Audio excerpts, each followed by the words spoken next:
beaucoup de mots qui m'ont fait plaisir. On s'est croisés en coulisses, mais là je rebondis parce que valeur humaine, respect de la personne humaine, sens, mission commune, collectif, frime, j'aime bien aussi. Et puis, c'est ça, l'entreprise a besoin de ça, la marque, etc. Alors moi, je vais vous parler de ça, je vais vous parler des générations qu'on croise aujourd'hui au travail.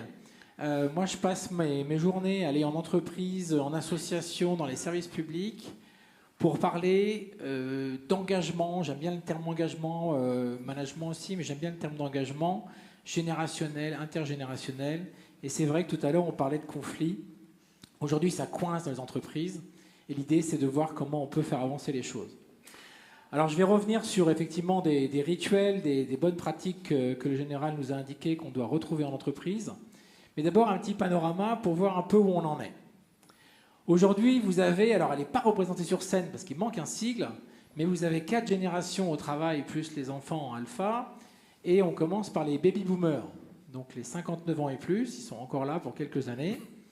Et c'est vrai que vous connaissez ce mot qui malheureusement est devenu une insulte, quand on dit boomer, hein, c'est bon, etc., qu'on reproche à ces gens-là peut-être d'avoir eu une vie un peu facile, d'avoir consommé des ressources, et puis maintenant d'avoir un niveau de vie peut-être que la planète ne peut pas soutenir, etc. Moi je trouve qu'au contraire, ces gens-là, ils n'ont pas à être coupables de ce qu'ils ont vécu, c'était comme ça, il y en a qui ont eu des parcours faciles, mais surtout que quand on est ancien, quand on est boomer, on doit des choses à transmettre, et qu'on a plein de choses à transmettre aux jeunes, et à toutes les générations. Le conflit le plus courant qu'on a aujourd'hui, c'est avec la génération suivante, avec la génération X. Donc les X, c'est les 45-58, parce que les générations sont de plus en plus courtes. Et pour bien comprendre les X, il faut voir que le X, il a été élevé en lui disant « la vie, ça va être dur, il faut que tu sois fort, il va falloir bosser ». Et le X, il s'est surinvesti au travail. Et malheureusement, il n'a pas eu un parcours aussi facile que le boomer. Les deux ont dû travailler souvent, alors c'est très bien que les deux travaillent, mais quelquefois ça a créé des divorces, des tensions, etc.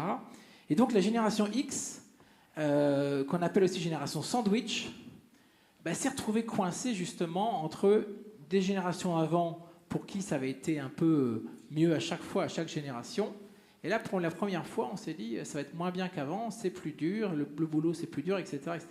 Et je vois arriver en dessous, dans la deuxième tranche du sandwich, les jeunes qui peut-être vont avoir mon poste ou avoir une meilleure retraite ou pas, etc. Et moi, je vais me faire un peu avoir. Donc on a beaucoup de ressentiments chez les X qui ne comprennent pas les jeunes, qui disent « moi, je me suis surinvesti au travail, j'ai été élevé comme ça ». Et puis les jeunes, ils choisissent, ils font ce qu'ils veulent, ils viennent pas, ils demandent du télétravail, du travail asynchrone. Moi, je disais rien, j'étais venu pour bosser. On m'avait dit il faut une bonne situation, un bon boulot. Donc les X, ils ne comprennent pas celle d'après. Et puis, juste après, on a eu les Y, qui ont effectivement commencé à se poser la question du sens. Alors en anglais, c'est facile, ça fait why, donc ça fait pourquoi. Mais c'est vrai que le X ne se posait pas trop la question de savoir pourquoi il était là. Il y avait un boulot à faire, il fallait le faire, et tu seras récompensé si tu t'investis au travail. Sauf qu'il a vu que ça ne marchait pas comme ça, il se dit pourquoi moi j'ai bossé autant et je n'aurai pas les fruits de mon investissement. Et le jeune, il se pose des questions, etc. Mais c'est fondamental cette quête de sens. Et moi, j'explique aux entreprises qu'il faut absolument, comme vous l'avez très bien dit, pouvoir expliquer pourquoi on est là. L'entreprise, elle a une mission qui se décline en but, qui se décline en objectif, qui se décline en tâches, etc., etc. Alors, l'exemple que vous prenez de l'opérateur satellite, là, moi, je le prends, par exemple, pour un personnage sulfureux que j'aime pas trop, mais c'est Elon Musk. Elon Musk, il a un rêve, ce qui est encore plus grand que la mission, c'est de faire une colonie humaine sur Mars. Mais ça reste du domaine du rêve. Donc il se dit, en attendant, j'ai créé une entreprise qui s'appelle SpaceX, qui a une finalité, c'est de réduire le coût des voyages spatiaux et peut-être d'aller sur Mars. Et donc cette finalité, elle se décline en but. Recruter des gens compétents, trouver un système de guidage pour amener la fusée, signer des contrats avec la NASA, etc. Qui se décline en objectifs, qui se décline en tâches très concrètes. Et l'exemple que je prends, moi, c'est quelqu'un qui sert des boulons. Vous visitez l'entreprise SpaceX, vous dites « Bonjour monsieur, qu'est-ce que vous faites ?» Je sers 4 boulons en titane à la clé dynamométrique là, jusqu'à 17h. Pourquoi vous faites ça? Parce qu'il faut assembler ce panneau avec celui-là. Oui, mais pourquoi vous faites ça? Parce que ce trimestre, on lance ce satellite. Oui, mais pourquoi vous lancez un satellite ce trimestre? Parce qu'un jour, on aimerait bien aller sur Mars. Et c'est exactement pareil. Et si le gars il vous dit « Bonjour monsieur, qu'est-ce que vous faites jusqu'à 17h ?» Il vous dit, bah, tu vois bien, je sers ces fichus boulons. Oui, pourquoi? Aucune idée, mais moi je peux te dire qu'à 17h, je suis barré. Ben là, évidemment, vous avez un problème de sens. Donc la génération Y a été la première à se poser la question de la quête de sens, et l'entreprise doit être capable d'expliquer ça, d'où les raisons d'être. Et vous savez que depuis 2019, dans la loi Pacte, on peut être entreprise à mission. Mais moi, ça me fait quelquefois rigoler quand les entreprises se mettent soudain à écrire leur raison d'être. J'espère qu'elles en avaient une avant. Donc il faut écrire sa raison d'être. Et on peut même, maintenant, on le fait en entreprise, écrire la raison d'être d'un service ou d'un département au service de la grande raison d'être de l'entreprise. Donc ça, c'est vraiment important pour la génération Y notamment, mais aussi pour toutes les autres. Et puis après, on a eu la génération Z. Donc Z, effectivement, alors les Y, c'était 30-44. Z, c'est les moins de 29 ans, enfin les 12-29, puisqu'en dessous, on a les alphas. Et alors les Z, qu'est-ce qui s'est passé? Les Z, ils ont été frappés par plein de choses. Le terrorisme. Et ça, c'est un vrai truc. Quand vous interrogez les jeunes, ils vous disent « Attends, tu me parles de surinvestissement au travail. Alors, je ne vais pas reproduire les erreurs de mes parents, génération X. Ils sont surinvestis au travail, et tout ça, pourquoi? Pas de récompense, peut-être pas de retraite, et puis c'est compliqué. Donc, terrorisme, si ça se trouve, je vais à Paris en terrasse, je me prends une bombe, donc la notion d'investissement au travail, tu sais, bon. Ensuite, catastrophe climatique et écologique. L'avenir est quand même assez noir. Je vous donne un exemple. J'étais sur un colloque de vos confrères du MEDEF à Marseille. Et il y avait des discussions comme ça intergénérationnelles. Et il y avait quelqu'un qui était un boomer, mais un boomer au sens un peu critique du terme. 62 ans. Il dit oui, les jeunes, les pauvres chéris, ils ont été confinés pendant 2 ans, alors ça y est, c'est la fin du monde. Et puis là, ils ont peur de tout, ils ont peur de l'avenir, ils veulent plus bosser, ils sont feignants. Nous, nos parents ou grands-parents ont connu la guerre. Au Moyen-Âge, il y a eu la peste. Et puis après, il y a eu la Renaissance. Et on va s'en remettre. Et puis, il faut y aller. Et puis, les jeunes, ils me fatiguent. Il y a un jeune dans la salle qui s'est levé, vingtaine d'années. Il s'est concerté brièvement avec ses camarades pour être un peu leur porte-parole. Il a dit, vous savez, monsieur, vous parlez de la peste. À l'époque, au Moyen-Âge, la population mondiale, c'était 500 millions d'habitants. La peste a tué, on pense, entre 70 et 200 millions de personnes. Donc entre un tiers et presque la moitié. Alors c'est horrible, c'est horrible. Et effectivement, après, il y a eu la Renaissance. Mais s'il fait 3 degrés de plus dehors en moyenne, c'est terminé. Voilà, c'est terminé, il n'y a plus de fruits, il n'y a plus de poissons, la mer est polluée, il n'y a plus d'eau, il n'y a plus d'oxygène, il n'y a plus de plancton, etc. Donc là, ce n'est pas 30% qui va disparaître, ça va être beaucoup plus. Et on n'a pas encore la recette, on a des petites avancées à droite à gauche, mais enfin quand même, vous voyez le temps qu'il fait en ce moment, c'est pas un temps d'automne. Et là, il n'a rien pu dire. Parce que la génération Z, elle est vraiment préoccupée par l'avenir. Elle ne veut pas reproduire les travers, enfin ce qu'elle a vu de ses parents X se surinvestir au travail pour rien, et elle s'est dit, moi je veux autre chose, je veux choisir ce que je fais. J'ai envie d'autre chose. D'où des exigences très particulières. Et le Covid n'a fait que renforcer ça, avec effectivement des besoins de télétravail, de choisir, etc., etc., et de quête de sens aussi. Et en même temps, des comportements quelquefois assez égoïstes qui déstabilisent les entreprises. Parce que c'est une génération qui peut être très écolo, mais qui va quand même prendre l'avion pour aller à Barcelone en week-end. Et ça, c'est très contradictoire. Donc on a beaucoup de contradictions. C'est difficile de mettre les gens dans des cases, mais on a quand même des comportements des jeunes qui sont très individualistes. Et c'est pour ça que la seule solution, c'est d'avoir une mission commune. Je vais y revenir. Et puis il y a un truc aussi qui a marqué la génération, surtout la Z, parce qu'on a parlé de digital native pour la Y, tout ça. Ouais, ils ont eu un ordinateur quand ils étaient ados, mais bon, c'est pas vraiment digital native. Non, les vrais digital natives, c'est les alphas, parce qu'eux, ils sont vraiment nés avec un téléphone dans les mains. Mais vous prenez les Z, ils ont été élevés avec le téléphone. Je vous donne un exemple. J'étais dans un hôpital. Une cadre de santé, la soixantaine, 30 ans de métier, elle me dit « J'en ai marre. À chaque fois que je dis quelque chose aux élèves infirmiers ou infirmières, ils ne me croient pas, ils vérifient sur leur téléphone. » Elle me dit « Ça m'énerve, je connais mon métier quand même. » Et je lui dis « Mettez-vous à leur place. Vous avez appris plein de trucs avec vos parents. C'est vos parents qui vous ont transmis plein de choses, et puis les anciens au travail, vos formateurs, etc. Vous avez une sorte d'écoute naturelle de tous ces mentors, de toutes ces figures qui vous ont appris les choses. Mais le jeune, il vit avec son téléphone. Qui lui a appris à servir son téléphone? Il a appris tout seul. Ou il a appris sur les tutoriels ou avec des potes. Et quelquefois, c'est même lui qui vous a appris à vous servir de votre téléphone. Parce que c'est dans l'autre sens. Donc, la vie d'un jeune qui tourne autour de son téléphone, eh ben, ce n'est pas ses parents qui lui ont appris, ni son boss. Et il va avoir besoin de son téléphone. Elle dit, oui, mais je ne peux pas, on interdit le téléphone, etc. Mais je dis, mais il faut faire le truc à l'envers. Elle me dit, comment ça? Je lui dis, par exemple, au lieu de leur dire, écoutez-moi bien, ce que je vous dis, c'est important, et n'allez pas vérifier sur votre téléphone. Ça ne marche plus, ça. Ça ne marche plus. Qu'est-ce que vous faites? Vous dites, alors, le patient de la chambre 112, vous avez vu, il est arrivé ce matin, il a 48 ans, il est diabétique, vous avez vu son traitement, qu'est-ce que vous en pensez? Question ouverte. Qu'est-ce qui va se passer à ce moment-là? Ils vont tous vérifier sur leur téléphone. Ah bah oui, 48 ans, diabétique, oui, 60 mg de ça le matin, ouais, ça paraît normal. Ah non, moi j'ai trouvé un autre site où c'est plutôt 100 mg et en 2 prises. Ah bon, alors, etc. On dit, ok, alors qu'est-ce qu'on fait? Il attend le monsieur là. On croit Google, on croit Doctissimo, on croit machin, et on fait quoi? Et là, qu'est-ce qui va se passer? Ils vont se tourner vers elle. Ben, toi qui as 30 ans de métier, tu ferais comment? Et là, elle va pouvoir dire, soit, ben, écoutez, Google avait raison, c'est très bien, soit, ce que Google ne pouvait pas savoir, c'est que cette personne-là, elle a fait un ulcère duodénal à 20 ans, donc il ne faut pas qu'elle ait de l'aspirine sans pansement gastrique, et donc on va lui donner la dose en 2 fois. Donc, le téléphone, un truc qui a marqué la génération Z, il faut l'utiliser, et en entreprise, on apprend aux gens, alors certes, à interdire les mauvais usages du téléphone privé, mais à l'intégrer dans les parcours d'apprentissage. Parce que le numérique a pris une place très importante dans ces générations. Et je reviens sur la quête de sens, c'est fondamental de pouvoir tout expliquer, tout décliner, de pouvoir dire à n'importe qui pourquoi il ou elle fait ça.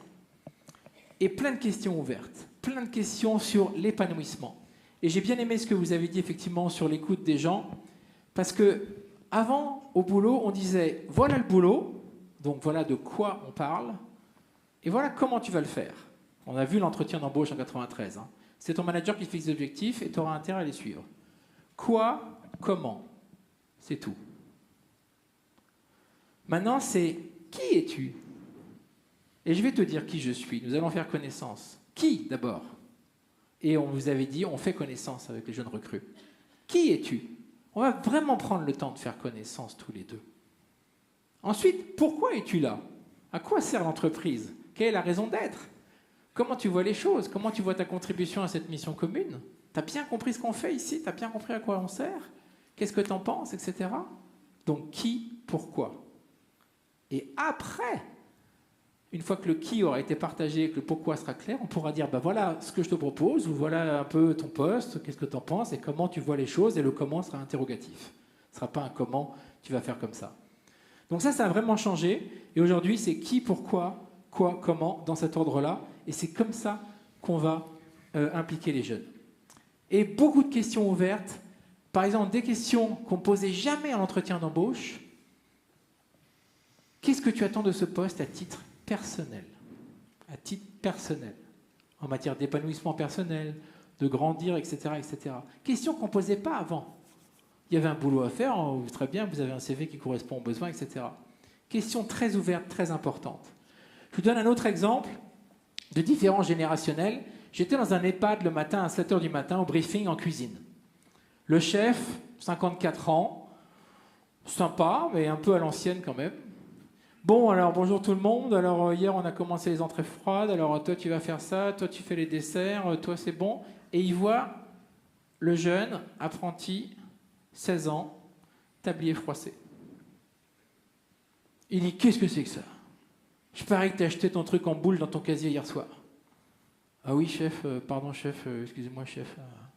Bon, bah, pour t'apprendre le métier, tu vois les 15 kilos de patates là pour la soupe de cet après-midi. Tu ne prends pas la machine, tu les épluches à la main. C'est comme ça que le métier va rentrer. Et demain, tu auras intérêt à un tablier bien repassé. Alors il part, bon. Et je lui dis, après il m'a tutoyé, je lui dis, chef, à ton avis, qu'est-ce qu'il va dire à sa mère en rentrant à 18h tout à l'heure? Alors, ça a été ta journée à l'EHPAD? C'est bien, tu veux toujours continuer l'apprentissage? Qu'est-ce qu'il va dire à sa mère? Il va dire, laisse tomber, hein. J'y retourne pas demain. Ben ouais. Il me dit, oui, mais bon, moi j'ai été formé comme ça, et regarde, tout va bien, je suis pas traumatisé. Hein. Je dis, ouais, mais chef, on n'est plus en 1993. Hein. C'est fini, ça. Vous voulez pas qu'il ait envie de venir? Oh, il me dit, bon, envie, je sais pas, moi, qu'est-ce qu'il faut que je fasse? Et je lui dis, est-ce que vous avez déjà posé des questions ouvertes? Il me dit, questions ouvertes? Non, je ne sais même pas ce que c'est, les questions ouvertes. Mais je lui dis, par exemple, vous dites à votre équipe le matin, tiens, vous savez quoi? On a des résidents en EHPAD, ils n'ont pas choisi de venir, on essaie de rendre leur vie meilleure 3 ou 4 fois par jour au moment des repas quand même. Il n'y a pas que les calories, la diététique, il y a du plaisir. Que pourrions-nous faire pour épater nos résidents? Que pourrions-nous faire pour épater nos résidents? Je vous écoute. C'est génial. Si ça se trouve, il y a le jeune ou un autre qui va dire « Ouais, c'est quoi? On pourrait faire une pièce montée. » Super idée. Ça a de la gueule. Hein, ça a de la gueule aussi. On parlait des locaux qui ont de la gueule. Ça a de la gueule, une pièce montée. Ah ouais, alors combien de choux? 90 résidents, on fait 3 choux par personne, ça fait 270. Quel angle, quelle hauteur? C'est génial. Quel jour? On va choisir un jour où il y avait un dessert similaire quand même pour respecter les prescriptions diététiques. Et le jeune, il va dire, oui, moi je ne sais pas, j'ai jamais fait une pièce montée. Mais c'est pas grave, on va la faire ensemble, je vais t'apprendre. Et puis comme c'est toi qui l'auras faite, le jour où on la sert, tu mets la grande tenue avec la toque et tu vas la servir en salle. Il rentre à la maison, qu'est-ce qu'il dit à sa mère? Eh ben maman, le mois prochain, c'est moi qui fais la pièce montée, je vais la servir en salle. J'ai intérêt à repasser mon tablier. Hein. Ben oui. On valorise, on donne du sens, on demande aux gens ce qui leur plaît, on les interpelle, on fait en sorte que c'est eux qui ont envie de s'impliquer. Donc ça, c'est les grandes leçons intergénérationnelles, c'est vraiment se transmettre des choses entre nous, écouter les anciens. Il n'y en a pas un qui a raison plus que l'autre, mais ça passe par de l'écoute. Là, j'ai vu que dans les collèges, on va faire des cours d'empathie. Ben, c'est très bien, parce que ça devrait être naturel. Moi, j'ai une carte d'empathie qu'on utilise. On se force à se mettre à la place de l'autre. C'est fondamental. Le recruteur, il se met à la place de l'autre. Et plus on va faire preuve d'empathie, plus on va poser des questions ouvertes. Qu'est-ce que tu as envie de faire? Comment tu vois les choses, etc. Plus on va intégrer les jeunes. Et surtout, pas dans un mode descendant. Et puis, on va mettre du jeu, parce qu'il faut que ce soit drôle. La vie est triste, il faut mettre du jeu. Les jeunes, ils aiment s'amuser. J'ai des entreprises, ils font des réunions, entre guillemets, ennuyeuses pour ne pas dire autre chose. Et les jeunes, ils ont une capacité d'attention de plus en plus courte, ils décrochent. Les anciens, ils râlent, disent oui, bah, ils ont qu'à écouter. Moi, à leur âge, j'écoutais et tout, mais ça, c'est trop tard, c'est fini, ça. Je lui dis, vous commencez la réunion, et vous leur dites, alors bonjour tout le monde, merci d'être venu. Alors attention, j'ai glissé 3 erreurs, soit dans le PowerPoint, soit dans ce que je vais dire. Il y a 1 kilo de clémentine à gagner, et c'est parti, on y va, on va voir qui trouve les erreurs. C'est rigolo. Qu'est-ce qui se passe à ce moment-là? Ils écoutent. Alors, il y a toujours un qui dit j'aime pas les clémentines, j'aime pas les devinettes. Mais bon. Non, mais on met du jeu, on met de l'intérêt, on rend ça ludique. Hein? Dans la grande distribution, le gars il dit oui, quand je leur donne les chiffres des ventes du mois dernier, ils m'écoutent pas. Bah, en même temps, hein? Il dit ouais, alors je leur dis petit bricolage on a fait plus 4, boulangerie on a fait moins 2 et camping on a fait plus 3. Ils m'écoutent pas. Ben, je dis ouais, mais bon, tu sais quoi, tu prends 3 post-it jaunes, tu mets bricolage, pâtisserie, électroménager, 3 post-it bleus, tu mets plus 3, plus 4, moins 5. Et tu leur dis bonjour, vous voulez savoir les chiffres des ventes du mois dernier? Elle va essayer de deviner. Refaites les paires. Au moins, ils vont s'intéresser, ils vont chercher. Donc, la jeune génération, il faut aller vers elle. Il faut que ce soit ludique. Il faut l'interpeller, il faut lui proposer des trucs drôles. Il faut lui poser des questions ouvertes. Ce qui ne change pas, c'est la mission de l'entreprise. Ça, elle est marquée en grand, il y a la raison d'être. On sait où on a mis les pieds. Et on essaye avec des rituels de faire ce que fait la Légion, de donner ce sentiment d'appartenance. Ce qu'arrive à faire certaines grandes maisons, souvent familiales, où on est embauché dans l'entreprise, et on voit les portraits des fondateurs, on a les anciens, on a de la tradition, on se dit « Waouh, j'ai mis les pieds là-dedans, ben, je vais réfléchir à 2 fois avant de partir et je vais m'investir parce que j'ai une grosse responsabilité là. Je fais partie d'un truc plus grand que moi. » Et même si je reste moins longtemps et que je ne fais pas carrière, le temps que je suis là, c'est important. Il faut absolument avoir ces rituels qui permettent aux jeunes de s'intégrer. Il faut les écouter. Ce qui ne change pas, c'est la mission de l'entreprise. Il faut leur demander ce qu'ils en pensent. Et puis après, il faut les laisser faire et ils vont nous apporter plein d'idées et ça va être formidable. Voilà.